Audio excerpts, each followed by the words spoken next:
My conversation today is with author and Freemason Angel Millar. I came across Angel's work fairly recently in 2021 with his book, Path of the Warrior Mystic, which I highly recommend. Brother Millar and I sat down to chat about hypnotism and neurolinguistic programming, some of the downsides to working in modern esoteric circles, and the necessity of pursuing self-mastery. I'm Ike Baker, and this is the Arcanum Podcast.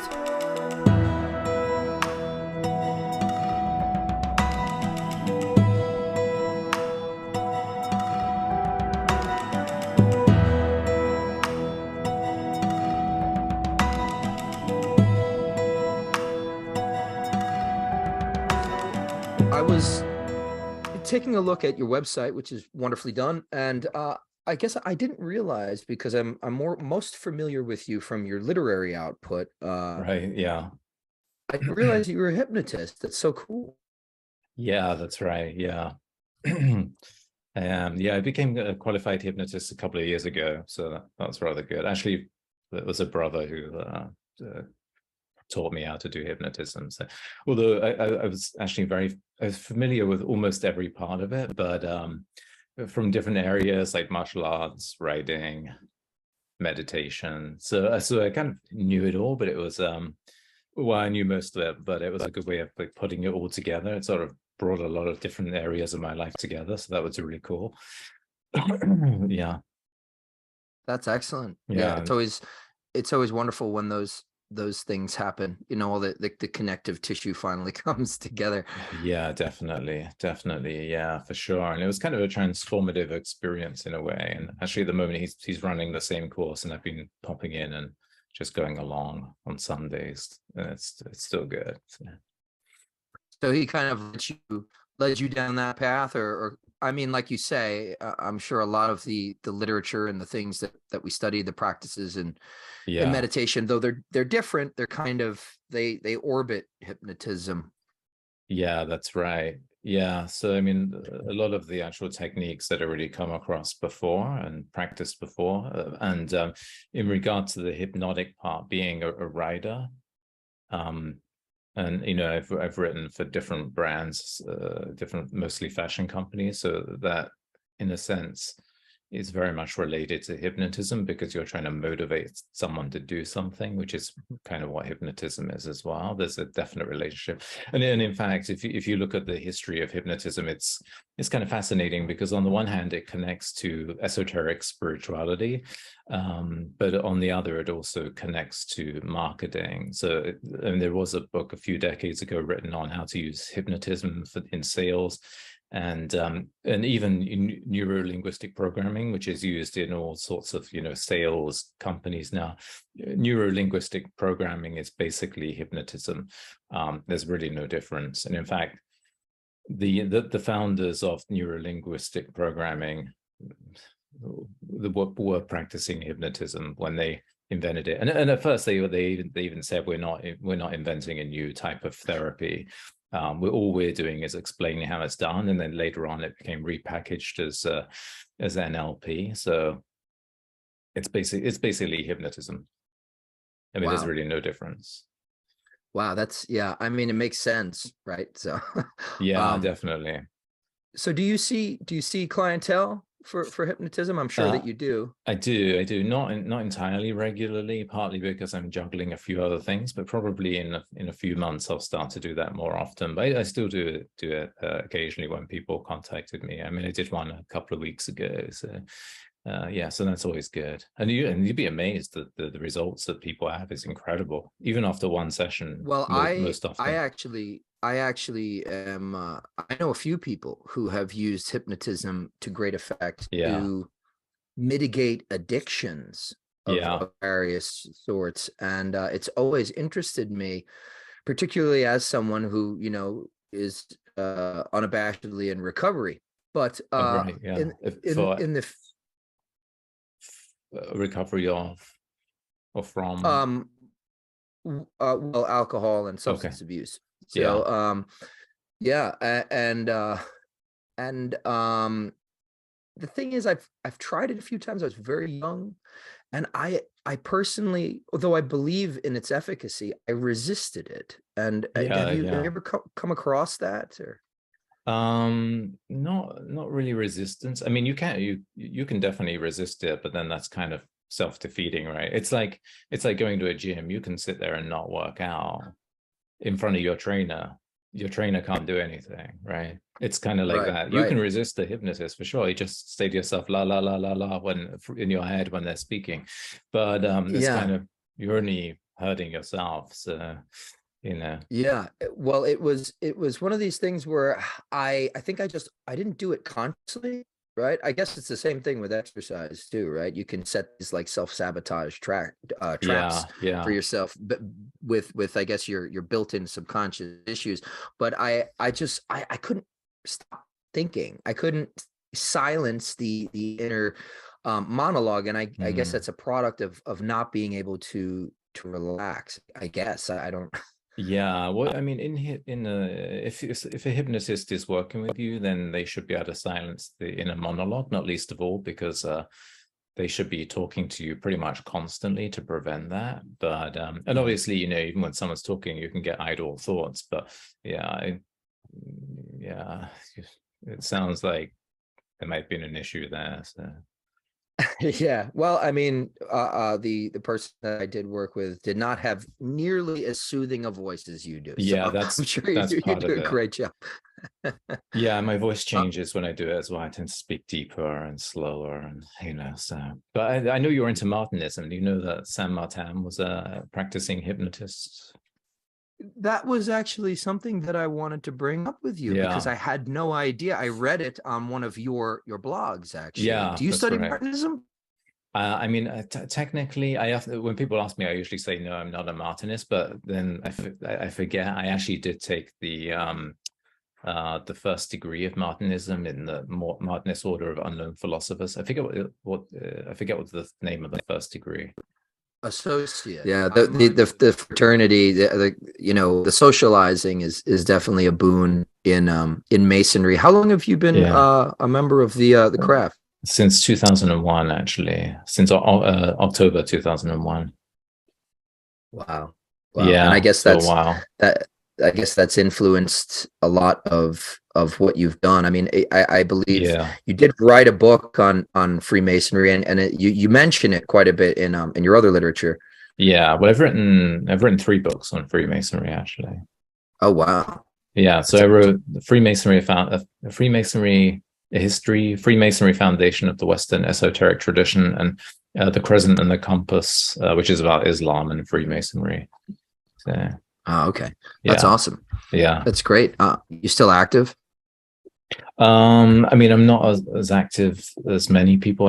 I'm honestly, I'm so busy that even getting away for a night is kind of difficult for me. But I'm active in the sense that I do try to go occasionally, and I contribute. Well, I'm the editor in chief of the Fraternal Review, and I try and give talks around the different lodges. So that I'm more active in giving talks at lodges than actually going to my own lodge, to be honest. But hopefully this year I'll be able to get there at least a few times. So yeah, Yeah, that's excellent.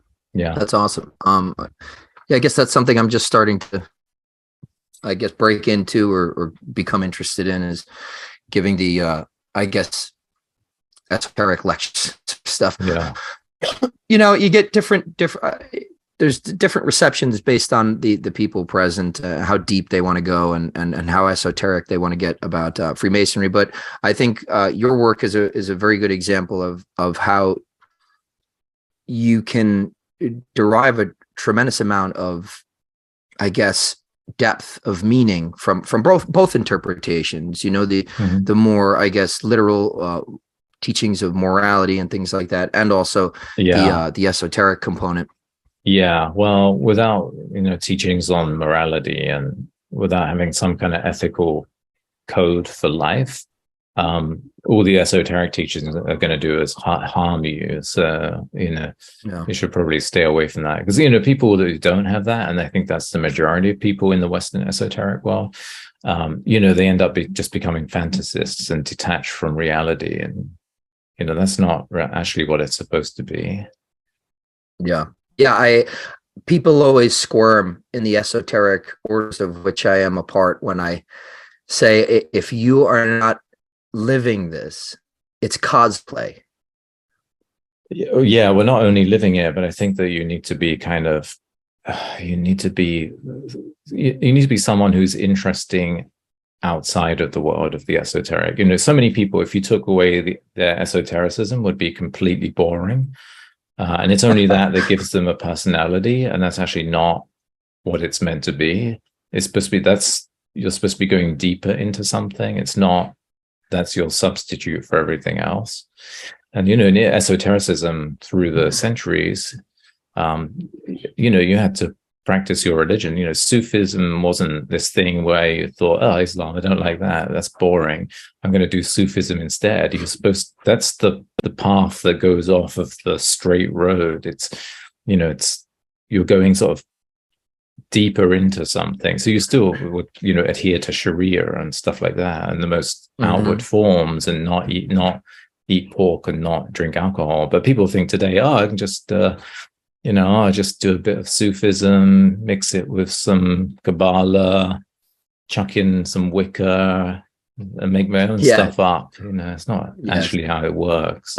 Yeah, spirituality a la buffet. There's definitely, there's definitely something, like you said. I like the idea of going deeper into something, because if you only dip your toe, you never know the system. You never get where it's trying to get you. Yeah, well, that, and you also need the outer stuff as well. All the stuff that most esotericists think are completely boring. You also need all that. That's the whole point. I mean, if you don't have this outer work, you're not really going in deeper into anything. You're just being a fantasist. Right. That's a good way to put it, fantasist. Yeah. So I guess going back to the track a little bit about Masonry, since we are talking about esoteric societies or hypnotism. I did spend some time studying Mesmer, and I found him to be completely fascinating. And I saw that you mentioned him in Connect, right? I guess he's the father of modern hypnotism, right? Yeah, of modern well, I mean, there were people before Mesmer, but Mesmer really popularized it. Yeah, so yeah, in a sense, yeah. So he came from modern, what would be modern day Austria, but moved to Paris and became really a celebrity in Paris, actually. And for his hypnotism, I mean, at the time it wasn't called hypnotism. That word hadn't really been coined, but essentially that's what he was doing is what we now call hypnotism. But yeah, he became extremely famous. I mean, there were far more tracts and essays written about Mesmer than there ever were about Voltaire. So Mesmer was far more influential on the public mind than Voltaire was. Yeah. Well, thank God for that. The interesting thing is, I mean, his name is in our English, lexicon, to be mesmerized by something. But yeah, that's right. I think that there was some energetic component that he was working with. Correct? He called it like a fluidic light. And yeah. Well, he believed that there was a kind of invisible fluid that was around people and sort of penetrated people, which you can see that in other non-Western spiritual traditions, right? The idea of chi and Taoism, prana, or even Kundalini and tantric yoga. And you do see it elsewhere. For example, after Mesmer, 20th century Wilhelm Reich, the early psychoanalyst, believed that there was this energy called orgone in the atmosphere that you could actually extract. So you do kind of find it all over the place. But yeah, he believed that he was manipulating this invisible force or fluid. I mean, maybe there are a couple of contradictory things to be said about that. And one is, at that time, that seemed very scientific because, Benjamin Franklin was making experiments with the invisible force of electricity. and harnessing electricity. Newton had discovered this other invisible force called gravity. And by the end of the 18th century, when Mesmer was active, there was the first successful flight of a balloon lifting a human being into the air. So using this, using hot air, another invisible force. So Mesmer's idea that there was an invisible force around people that could be manipulated actually seemed quite scientific. Not that he was necessarily doing anything that we would regard as science. And certainly, there was a strong sort of spiritual realization within Mesmer's own mind about what he was doing, and it wasn't unrelated to esotericism or the spiritual, the mystical.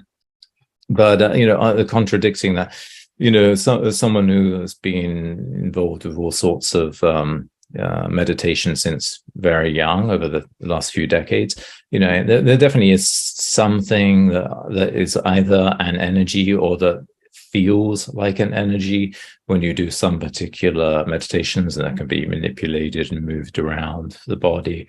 Obviously, I think one of the problems is that claims about this energy, or what is perceived to be an energy, it gets horribly exaggerated in the modern world with, kung fu masters throwing people 20 feet away. I've seen a demonstration of this, and my assessment, having seen it, is that it's a form of self-hypnosis on the parts of the participants who may genuinely believe that they're being manipulated by some energy, but it's really not credible at all. Yeah, I mean, that's always funny to see, actually. I spent a little bit of time in martial arts communities, but one of the things that I picked up, actually, I got into martial arts.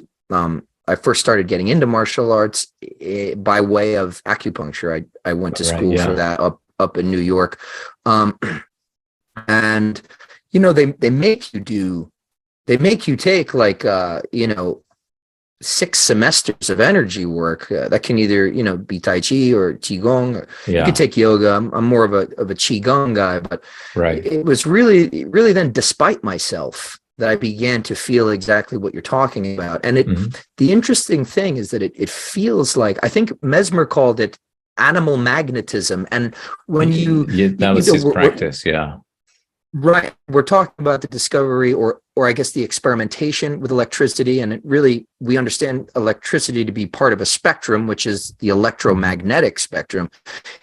The actual feeling of this thing, right? It feels like static electricity. It feels like a combination of magnetism and which is really that's why I went to Mesmer, because his writings were way less sort of puzzle enigmatic than the Taoist stuff. But there's no way I could approach that. Yeah.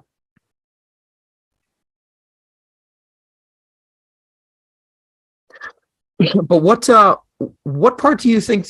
Well, let me ask you the question: have you ever been or ever considered yourself a practitioner of magic or anything like that? Any of those traditions? I think you're the first person to actually ask me outright about that. So so when I was very young, I was very interested in magic and paganism, and I mean, my first sort of little experiments in this when I was about 15, and then 15 and again when I was 16 a little bit. When I was 17, I came across basically an occult shop near where I lived in Kent, on the outskirts of London, and I became very, very involved in the sort of scene. I think you could call it a scene around that shop, and I spent a lot of my time there. And there was a sort of pagan circle neo-pagan circle that was being run out of it. And I would say, although I have some really, really strong criticisms of this was more than 30 years ago. the one good thing was it kind of introduced me as a pretty young teenager to the idea that there was something more than shopping malls and suburbs and modernity, and that there was a kind of romantic spirit that could be recaptured, and that there was something profound about nature and something beautiful about nature. And I think that that's pretty rare for a 17-year-old to be introduced to those ideas. So I think while most of it I think was pretty bad, I think that was valuable. Later on, being kind of fed up with that scene for some pretty good reasons, I started being more interested in more serious forms of occultism. I was actually initiated by Peter Carroll into the Illuminates of Thanatos when I was 19, and I remained a member for about a year, or just a little over a year, there was only one London temple at the time, and it was an incredibly intense experience. And one of the reasons I've never talked about it before is because I've never really partly because it's not really appropriate to Freemasonry entirely, but also because I'd not been in contact with anyone from that temple. But I actually did contact the master of the temple at the time about 18 months ago, and sent him my recollections and asked him if he thought it was accurate, and he said it was, and only made one tiny mistake about who was the master of the temple when I joined. It was always the same person, but there was someone else being very vivacious, kind of presenting themselves as the Magister Templi. But so and that was an incredibly intense experience for a number of reasons. I mean, I think at the time I was probably the youngest ever member of the Illuminates of Thanatos.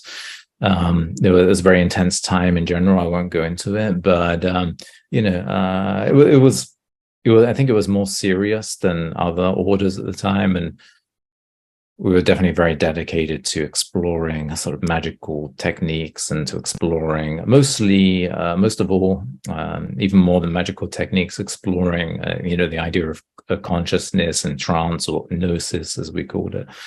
So that was a very, very intense experience. I lost a little bit of faith in it by the end, and for various reasons, not with all of the members, but I felt like I wanted to move on after a year. I mean, it was only a year that I was actually involved, but honestly, it feels like about 5 years. I think so much happened. So it was very intense, and the thing, even things like, my closest friend in the London temple was, I think, 27, 28 at the time. And I would just go and stay over at his house, and he would come and stay at mine and things like this. And so we were pretty involved in each other's lives.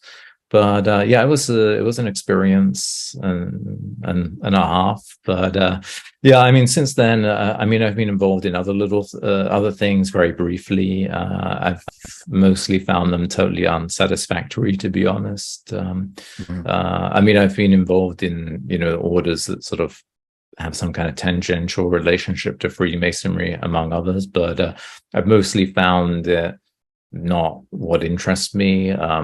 Not to be critical of Martinism, but for example, Martinism, which a lot of Freemasons are attracted to, my reason for not being terribly interested in it is that it seems very close to Freemasonry to me, and I already thought I kind of got that down.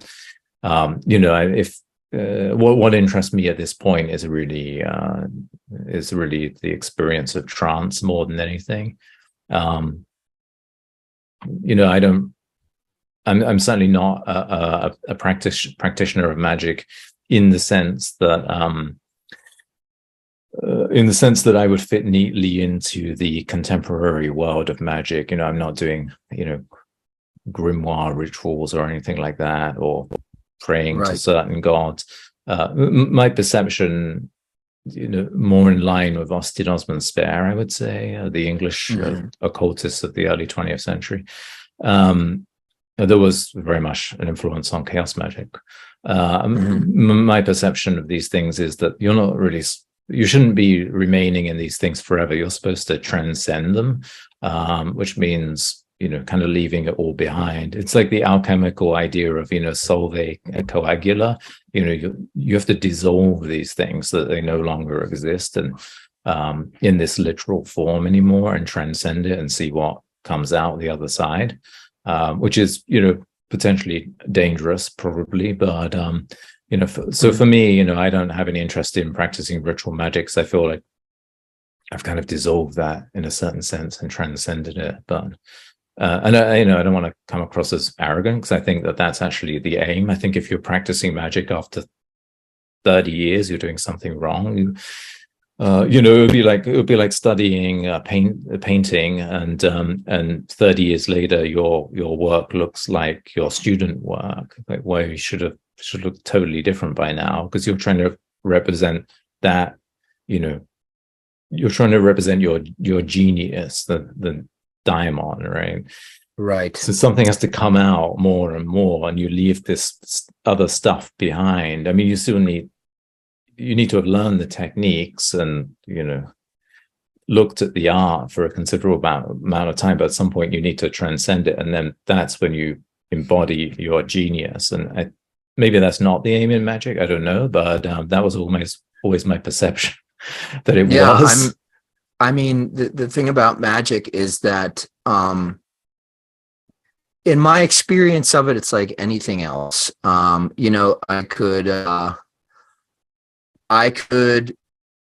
I guess, for somewhat of an abrasive analogy, I could take a gun and shoot somebody, and it's murder in one context, it's self-defense in another. So it's kind of the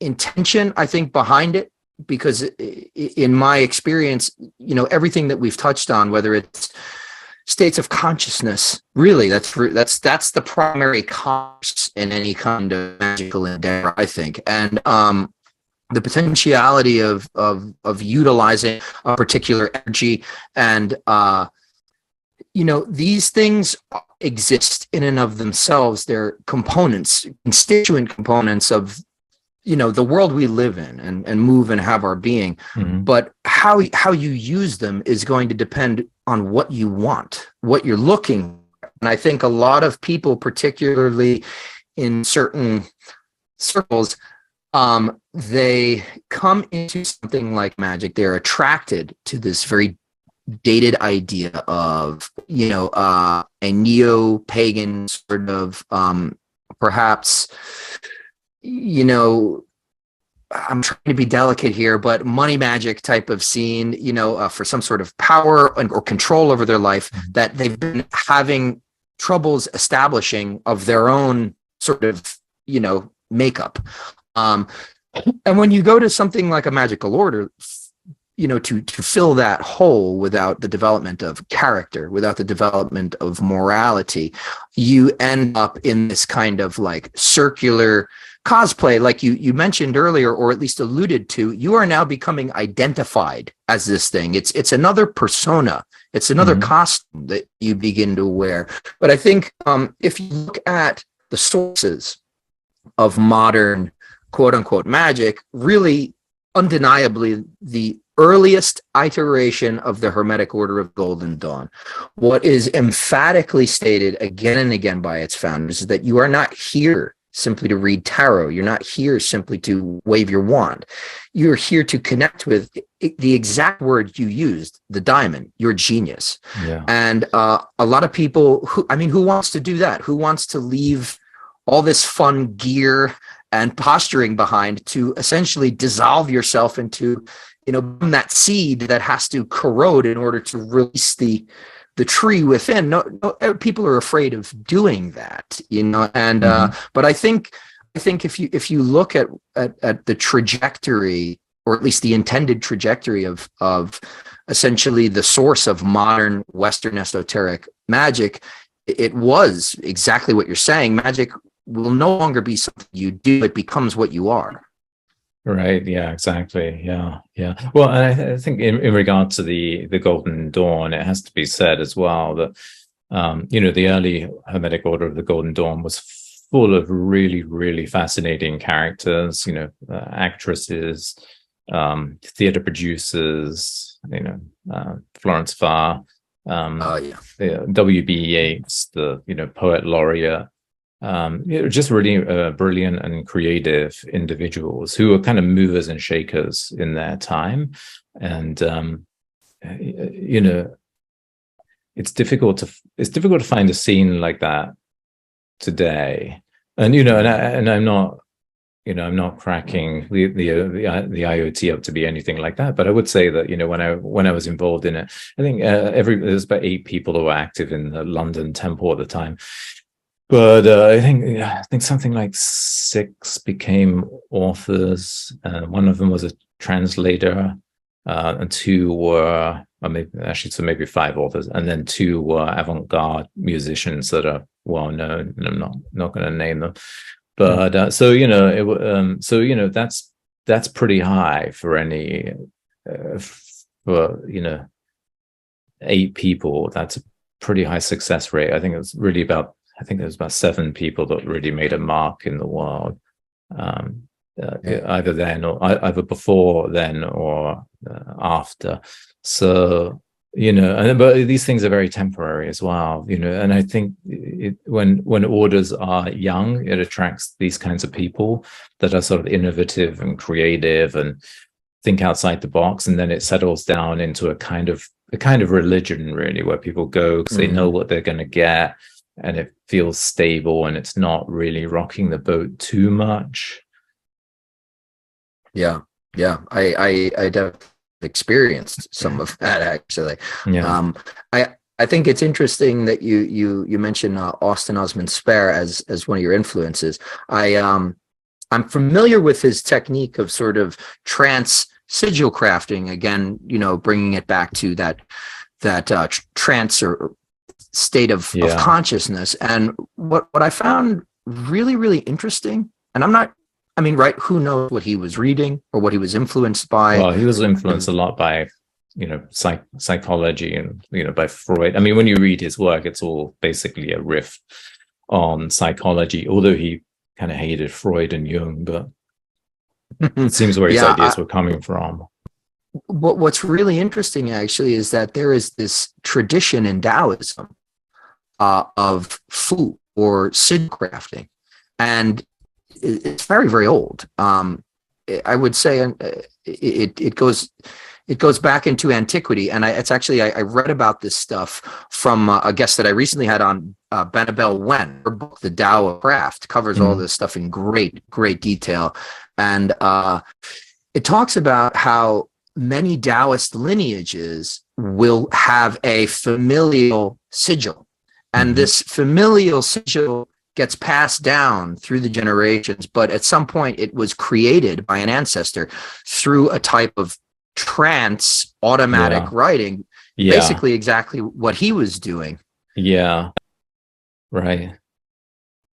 Yeah. I mean, just as a personal note, I should say he was a strong influence when I was young. I wouldn't say he's an influence now, although I like and I appreciate his artwork. But I mean, he was certainly sort of interesting and innovative in his own way. I mean, his techniques seem to come more from, and his worldview comes more from psychology, from Darwinism, and from hypnotism than from magic per se, as it was at that time. Yeah, absolutely. It's just it's always continually interesting to me to see the way techniques kind of, we may arrive at them by different philosophical or ideological avenues, but it's very interesting to me to see when things sort of have that happy overlay, coincidence or whatever it is brings us to essentially, I just thought that was fascinating. He was doing things these Taoist priests were doing 1,000 years before him. Yeah. But I wanted to say that I was introduced to you through your literary output, particularly the more recent stuff, Path of the Warrior Mystic and the 3 Stages of Initiatic Spirituality. They spoke to me, at a soul level, really, particularly at the time. Mhm. when we were going through this massive worldwide crisis. And it Yeah. actually it actually led me to a new path in my life. Oh, interesting. I yeah, I decided to change careers because of it. I went from one career in health and wellness to I'm a carpenter now, and Oh, wow.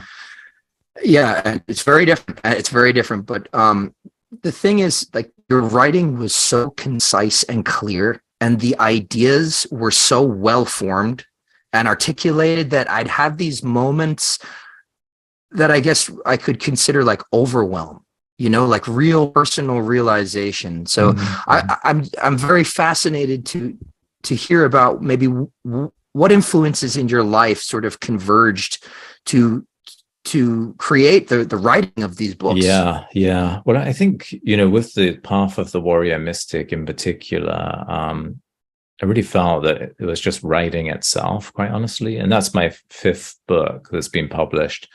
And I think, a lot of things just came together at that time, or at least, I kind of had spent a few decades thinking about these things, and I felt perfectly confident putting it down on paper, what I really think.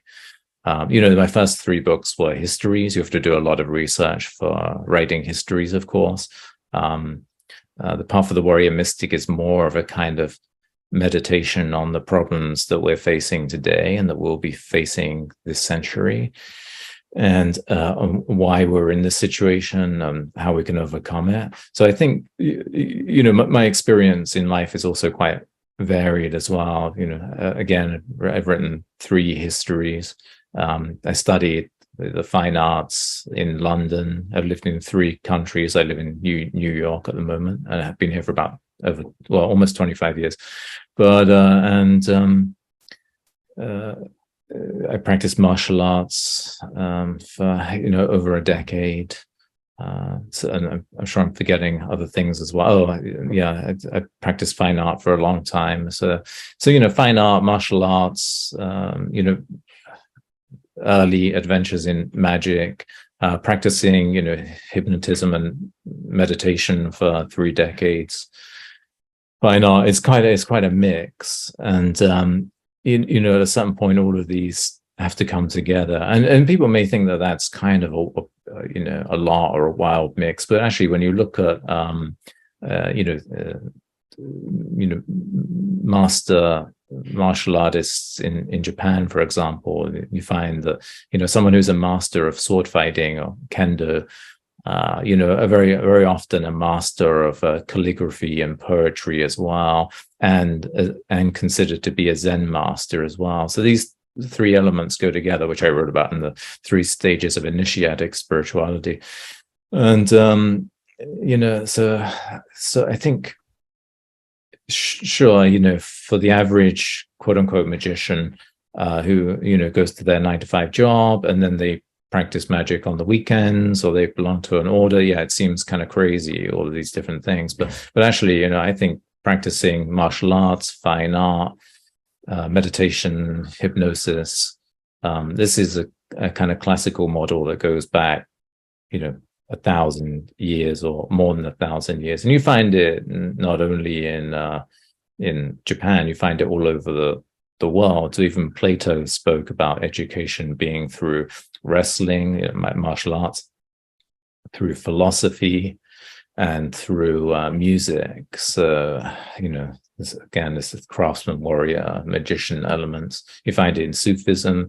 You really find it all over. So having practiced these different things and kind of integrated them in a certain sense, or at least integrated them into my life, I felt perfectly confident to be able to make a definitive statement. And I think, honestly, I think at a certain point, that's what you have to do. I very much dislike when I come across, people who say that they're a practicing magician and they're 50, 60 years old, and they tell me that we're all students, because I think what they're really trying to do is is present themselves as very humble, and while being seen as a teacher of the esoteric, and at the same time being able to avoid being wrong by saying, well, I'm just a student as well. And I think at some point you have to take the risk of being wrong, and that's integrity, and saying that we're all students when you're 40, 50, 60. It's like, no, at some point we're not all students,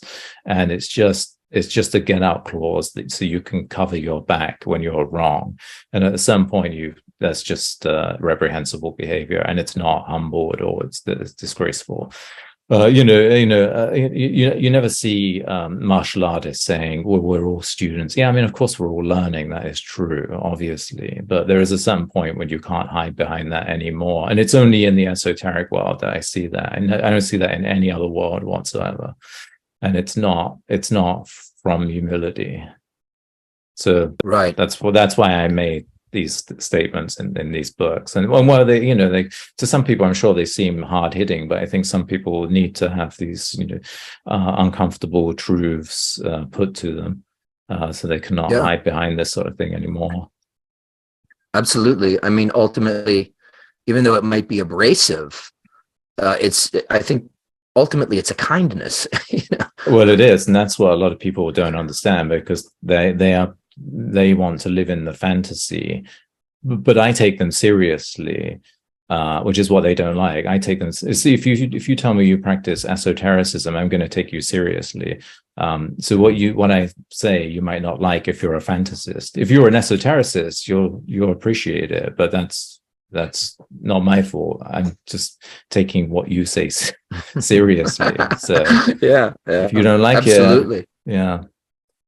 Absolutely. We have to, I mean, one of the things that you talk about also is the use of language and the misuse, perhaps, of language, and to hold people accountable for their words, the things that they claim. I think it's everyone's duty, especially now, to do that. And that's why I love your writing so much. Yeah, well, writing is important. I would say it's important for everyone. I know that we now have computer programs that will write things for us, but the process of writing is a process of contemplation or meditation on a subject, and you learn to use more and more precise words, because you are able to think about things more and more precisely. And it's kind of a tragedy that people don't write, or don't want to write, or think that by getting a computer algorithm to write something for them that they have that knowledge. You don't. It's an ongoing process that takes a long time. Yeah. Can you imagine? What's your book about? I don't know. Right. Yeah. So what on that tack, are you working on anything at the moment? Yeah, I'm getting close to finishing another book, which is really about self-development and creativity and achievement in our chaotic and unpredictable world, and what are the sort of foundational practices and attitudes and foundational things that we need to develop in ourselves, and how we need to look at the world if we're going to navigate it and be successful in it. And I don't necessarily mean materially successful. I mean, that would be one approach. But, if you want to be, a profound artist or a great musician who is relevant to today, that's the kind of thing I'm looking at as well. I mean, sure, it could be for an entrepreneur, but it could also be for, creative individual. Oh, not that entrepreneurs aren't creative, because generally they are. Yeah, that's excellent. Like, can't wait to read that. And you also do mentoring. Yeah, I mean, so I do hypnotism and mentoring. At the moment, I'm doing a little less than I have done, simply because I'm very busy with other things. But when people approach me, I'll do that for sure. Yeah. Cool. Yeah. And you're based in New York. Is that's typically a local thing for you? Usually I do it via the internet, actually.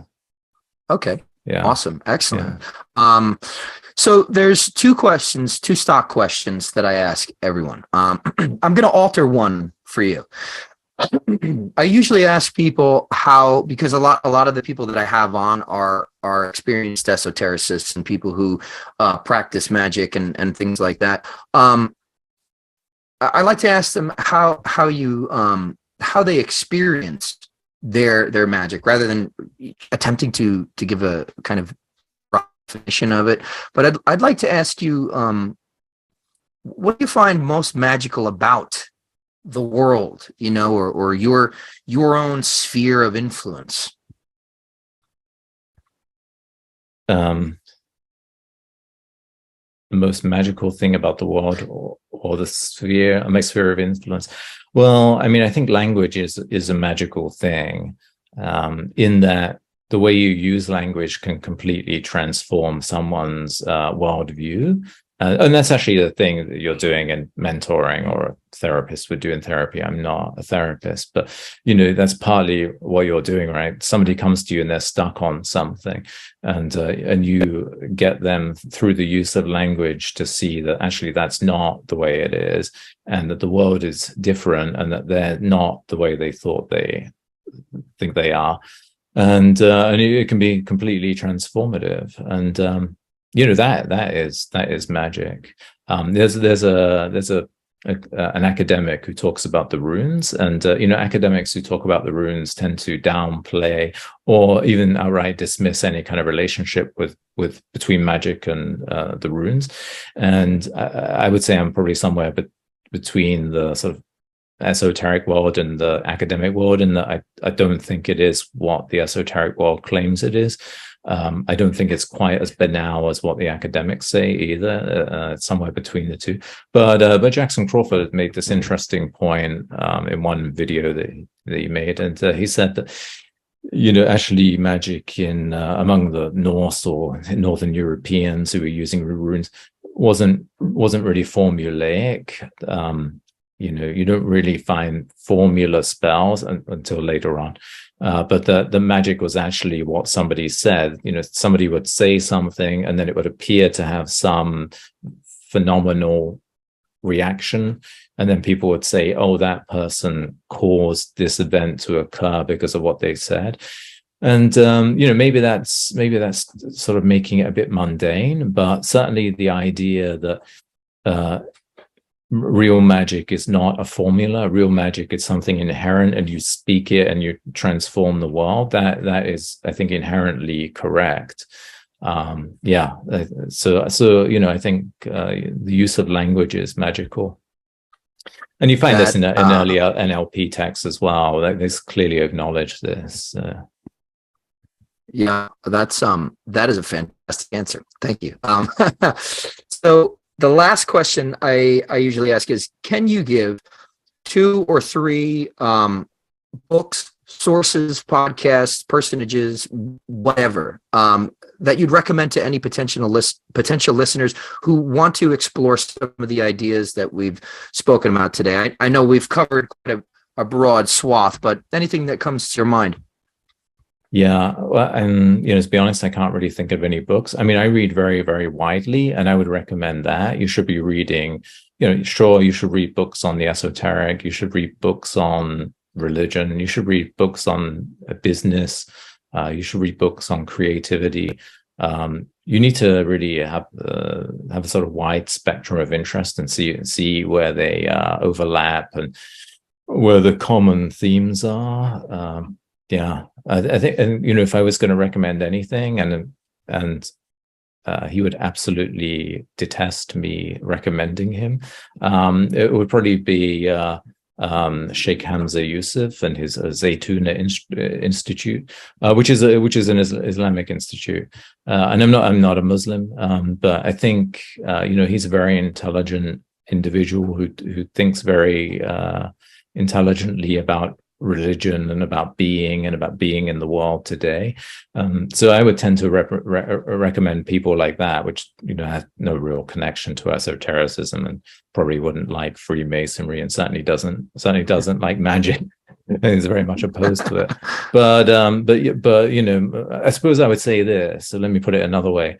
you should seek out whoever is the most intelligent in the field, and that tends to be outside of esotericism, to be honest. Find intelligent representatives of religions, find intelligent representatives of fine art, martial arts, self-development, business, because these people spend a lot of time thinking. So even an entrepreneur who's risked all his money in launching some new company is going to have thought about things a lot harder and will have learned a lot more about life than somebody who spent 5 or 10 years reading books on how to perform magic rituals. So I would say you probably want to look outside of that world, find the best representatives of these different worlds that we ultimately have to navigate, and pursue that. But as for books, I wouldn't, or podcasts or anything, I wouldn't really recommend any, because I pursue things too widely for it to really be representative. Mm-hmm. Well, that's excellent advice, I think, especially for esotericists. But I thank you very much, Angel Millar, for coming on and having this conversation with me today. It's been a real pleasure. Thank you. I appreciate it.